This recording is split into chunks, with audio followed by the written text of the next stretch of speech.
Good morning, beautiful people. Welcome back to my channel. My name is Amity Gilmour and this is my life. And then I got stuff on my teeth.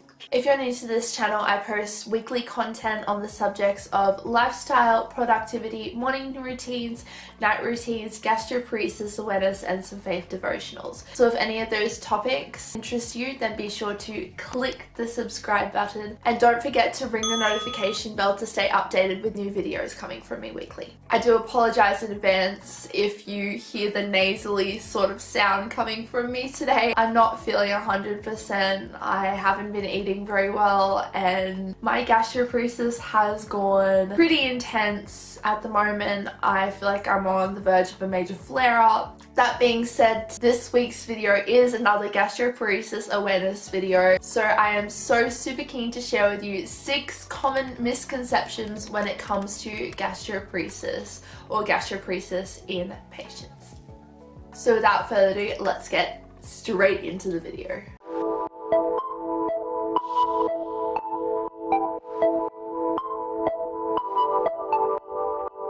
For those of you who are new to the channel and don't know what gastroparesis is a stomach condition where it's the partial paralyzing of the stomach. I'm not going to go too in depth in what it actually is in this video, but if you want to know more about what gastroparesis essentially is, I did do a video on it. You can check it out up here. Gastroparesis as a condition is really...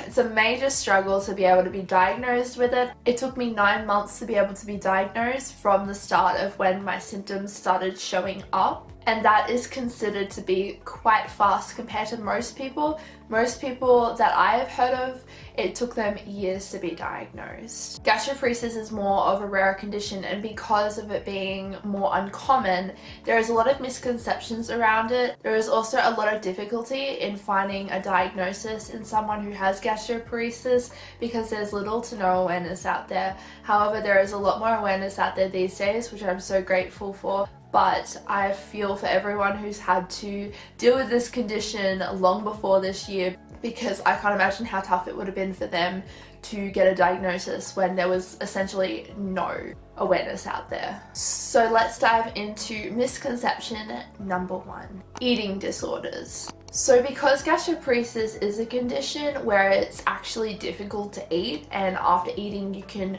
receive so many harsh and horrible symptoms. Just wait, I need to get my drink bottle because I'm just like feeling awful at the moment. By the way, that was not scripted. I literally feel awful, which...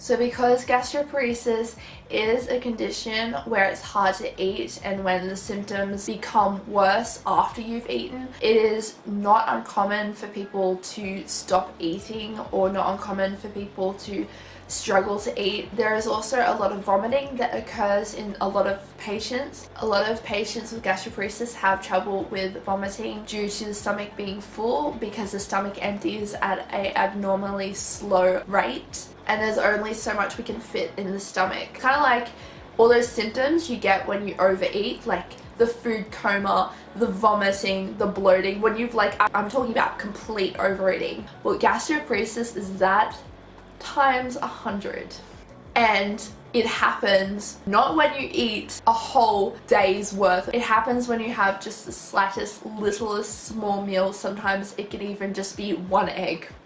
So because the stomach is always abnormally full, there are a lot of patients who, if they don't have good reflux, they will vomit their food every time they eat, or most times when they eat it just won't go down. So you can probably understand why a lot of people, even some health professionals, can write it off as an eating disorder. Luckily, I've had nobody who has ever actually thought that mine was an eating disorder, because I love food and everyone knows how much I love food.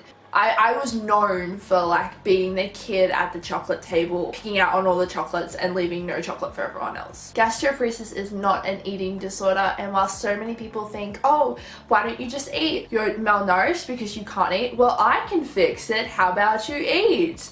easy, simple, done. No, it's not easy, it's not simple, it's not done, because when you do eat and you force yourself to eat, it all comes up. Everything you eat, when you force it, it's just not worth it at all. Trust me, I've been there, I've done that. It's terrible, vomiting all the time because I was forcing myself to eat because everybody was telling me I need to eat. Also because I love food and I wasn't fully shocked from all the pain yet. The worst thing you can do when somebody is struggling to eat is assume that they have an eating disorder. There are so many conditions that can cause somebody to find it harder to eat. Even people with cancer find it hard to eat. I do not believe that you should ever assume that someone has an eating disorder based off the fact that they don't eat very much.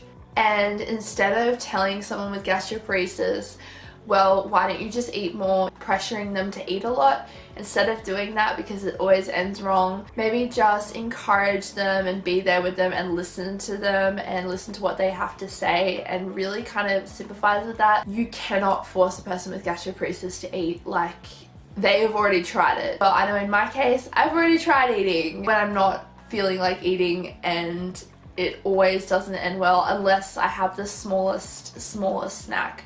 But if I have something big, yeah, we don't want to go there. Gastroparesis misconception number 2.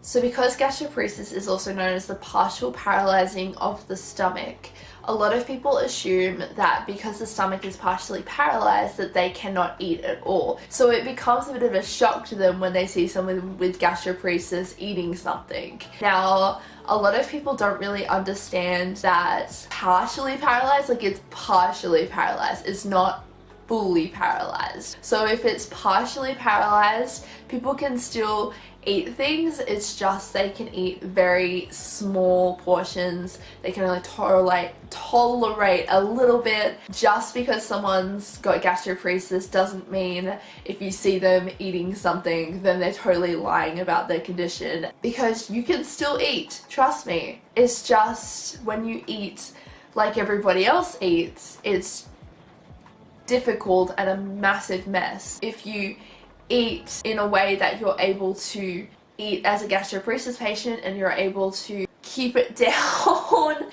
then gastroparesis patients can still eat. Another thing that I want to add with that is gastroparesis patients, although most of us never feel hungry or hardly ever feel the sense of hunger, because our stomach is most of the time full, we still have cravings for foods, because before we had gastroparesis we experienced the taste of foods, we know what they taste like. It's like you don't feel hungry, but it's more like a craving. It's like, I want that taste, not I want this to fill me up. It's I want this because it's a taste. So that brings me to misconception number 3, and that is that all gastroparesis patients are tube fed. No, not all gastroparesis patients are tube fed. I'm not tube fed. I do not have any tubes or anything attached. Hopefully it stays that way. But not everyone is actually tube fed. Tube fed is when somebody actually can't tolerate enough nutrients to be able to live off. So tube feeding is kind of like a last resort. So someone like me who is still able to eat most of the time, not a dangerously low amount, and someone like me who also is not showing any signs of malnutrition at the moment with my blood tests or weight loss or anything. It's only when you start to lose weight drastically and when you actually show up with having malnutrition in your blood tests, that is when they will go to a tube. But not everyone with gastroparesis has a tube. Some people with gastroparesis will never experience a tube and will never be tube fed. Some people with gastroparesis have been tube fed for part of a time but haven't been tube fed for other times. Some people are tube fed their whole entire life. Some people are tube fed most of their life, some only little tiny bits of their life. It's so different for every single patient, and not every patient is the same, which we will get into later. Gastroparesis misconception number 4, and that is that someone with gastroparesis is always sick and never has a good day. And if they have a good day, then they must not have gastroparesis. This is just so not true, and while people might not actually say that that's the way they think out loud, I'm sure that's what people seem to think. I have days where I'm able to get out of the house. Sure, I have a lot of tummy discomfort. I'm not the same as I used to be, but I do hide that. I do tend to just live my life that day when I'm able to get out of the house and be with friends. And people who only see me out of the house and who actually see me at my good days, because that's the only time I'm out to see people, I sometimes wonder whether some of them actually think, oh, she's got nothing wrong with her, she has all this energy, when really I don't have as much energy as people think.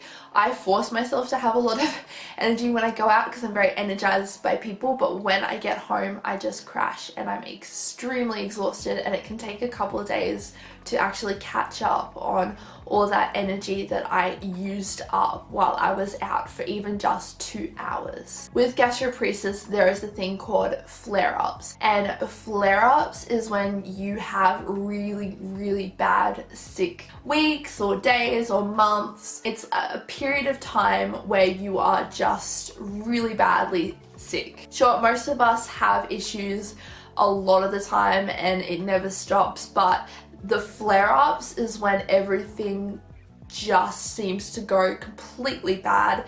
In some cases, these flare-ups mean that the stomach is entirely paralyzed. For some people, it means that the entire GI tract is paralyzed and doesn't work. For some people it can mean different things, but a flare-up can also be when you're very symptomatic. Sorry about that, my phone rang and that was my mum. So as I was saying, flare-ups are terrible. I had probably, I would say, my worst flare-up I ever had was August, I would say.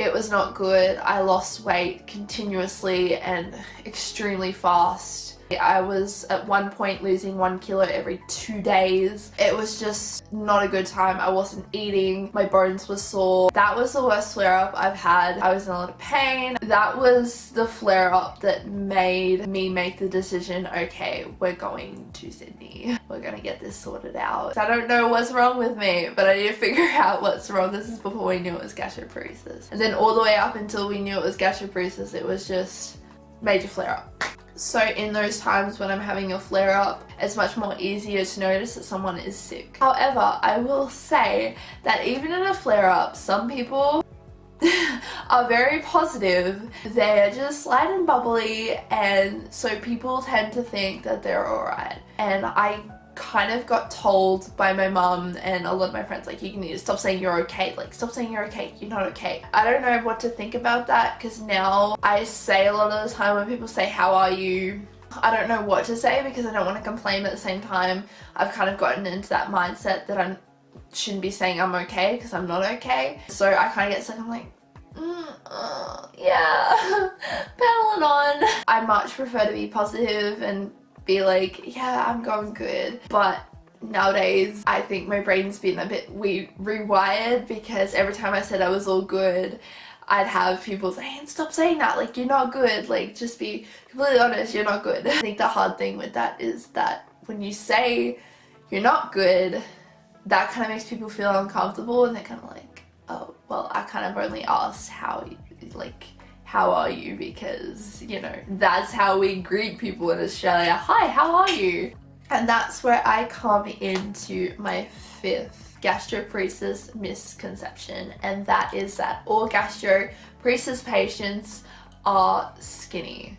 No, that's not true. Some people with gastroparesis actually put on weight. Not everyone loses weight. I had an issue where I was losing weight, and now I'm kind of on this perch where I'm not gaining weight, but I'm not losing weight, which is really good, and I want to keep it at that. I don't want to lose any more weight, and, you know, if I gain a little bit more, that will be fine, but just losing it, you know, we don't want to go there. So losing weight is something that some gastroparesis patients do have trouble with, but other gastroparesis patients actually have trouble with gaining weight. I don't actually understand how it actually works medically, but I do know it is something that they do struggle with. Someone did explain it medically to me once, but I've forgotten how to explain it. Basically, you can either have troubles with unexplained weight gain or unexplained weight loss. Either way, it's unhealthy. And to finish this off, maybe one of the most biggest misconceptions to do with any illness